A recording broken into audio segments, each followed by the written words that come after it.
everyone. This is Shelly Kemp with Empowering Yourself Through Innovative Practices, EYTIP, Self-Empowerment LLC. Today's episode is titled, How Full is Your Beaker? We're going to talk about stress. This is a stressful time of year, and I'm going to give you a full disclaimer right now. I am not a counselor, nor am I a psychologist. I have just experienced stress in the day, and I have had some anxiety that I've dealt with, and I have put it behind me for the most part. Sometimes it still bubbles up, and this is why. This is a stressful time of year for a lot of people. Christmas parties, shopping to find that perfect gift for your loved ones, or, maybe someone's getting you something and you're like, oh my gosh, I don't know how much they're going to spend on me. I better find them something pretty good, but equivalent in price. For me, it was stressful because my grandparents would go into debt when we were young. They would take out a bank loan just to make sure that we had the perfect Christmas. But, when finances are involved, it can lead to some stress building, and their beakers, they get pretty full, and you'll see what I'm talking about here in a minute. By the time Christmas Day would arrive, emotions would be running over, and there would be some kind of an emotional outburst leading to a family argument. And so it was just a real stressful time of year for us and our family. But years ago, I attended this brain-based learning workshop. It was in the state of Oklahoma, where I was an educator at the time.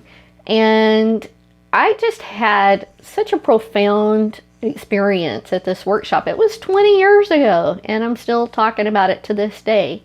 The facilitator had this great illustration through a demonstration that she conducted of what our bodies go through when we're stressed and we don't do self-care. Those self-care strategies that help us de-escalate. So I'm going to put my spin on it right here.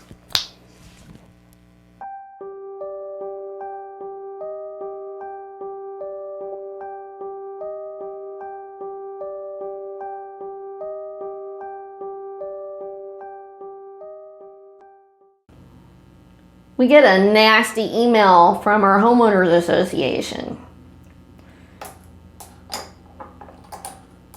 Something happened to our car and we're going to have to put it in the shop.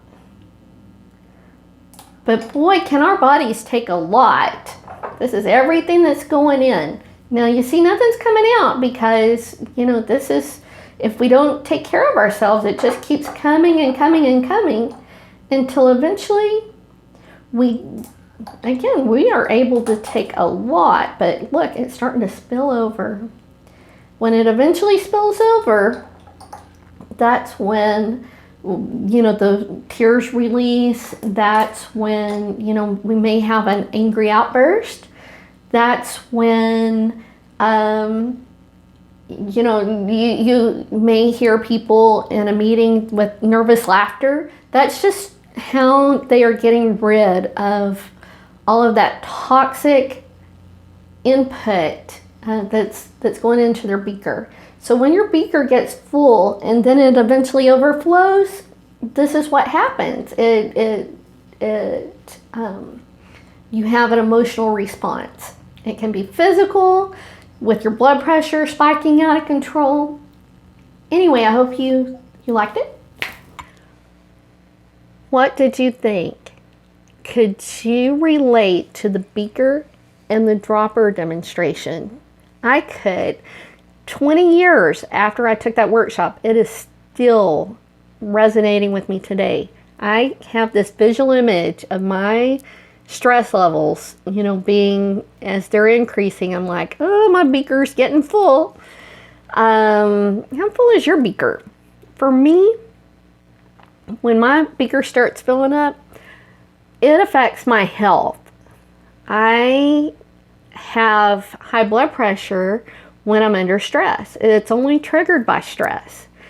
During my last year in leadership, I was really struggling with my blood pressure. It was just building and building and building. But what was happening is every day I'd go to work and more pressure would be added, and I wasn't doing anything to de-escalate. I wasn't emptying my beaker. I ended up in the emergency room 2 times with high blood pressure. It was at stroke level, and it was just unreal. I had to go on all these blood pressure meds, but fortunately for me, I'm off now. And here's some strategies that I learned to de-escalate. Now, this is what worked for me, and I did it under doctor's care. You are your own self, and if you have high blood pressure, then definitely be talking to your doctor. But this is what worked for me because, again, my blood pressure was triggered by stress and stress alone. Prayer. I turn it all over to the Lord.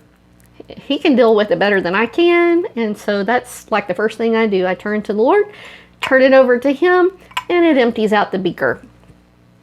Practicing gratitude. I spent months after I resigned sitting there working in my gratitude journal. Every day I would write 10 reasons to be grateful.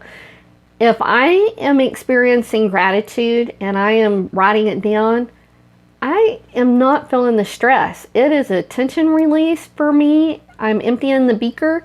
They just cannot coexist. When you are, in a state of gratitude, you can't also be in a state of tension. Painting. That is a great tension release for me. I'm an artist, so as soon as I pull out the canvas, my stress level just empties out. Talking to my best friend. She's my bestie for a reason. We get silly together, we have excellent adventures, and we laugh. We laugh about all of our goofy mistakes, and we can just let it go. Deep breathing.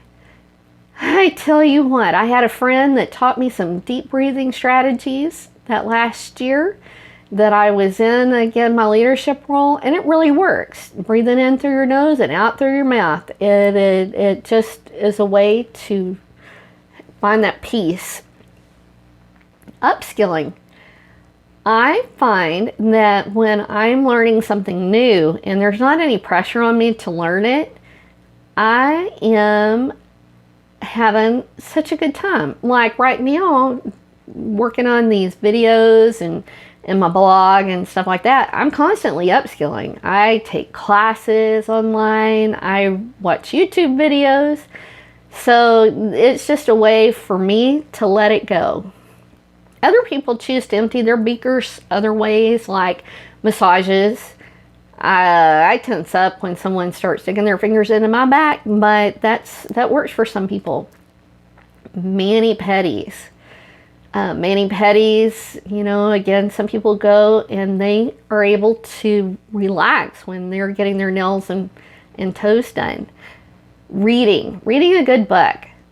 I find that when I'm reading a good book, I can escape into that character's story, and it's like a movie in my head. So how can I hang on to this when I am enjoying a good book?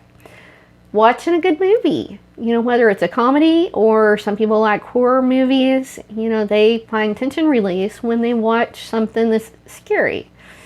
Rock climbing.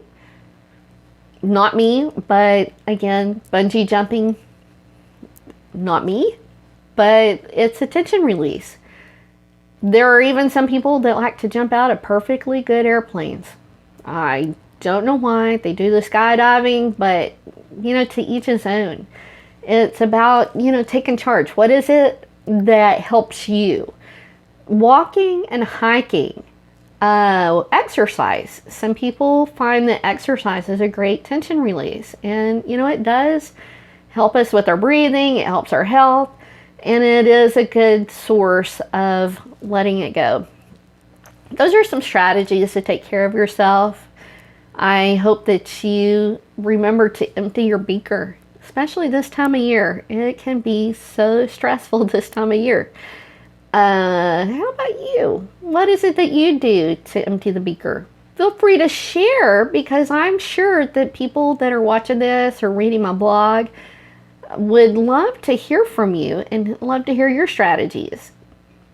If you would like to get in touch with me, feel free to leave me a comment below, or you can reach me through my email address, which is eytip@selfempowerment.online, or you can reach me through my webpage, which is https://selfempowerment.online.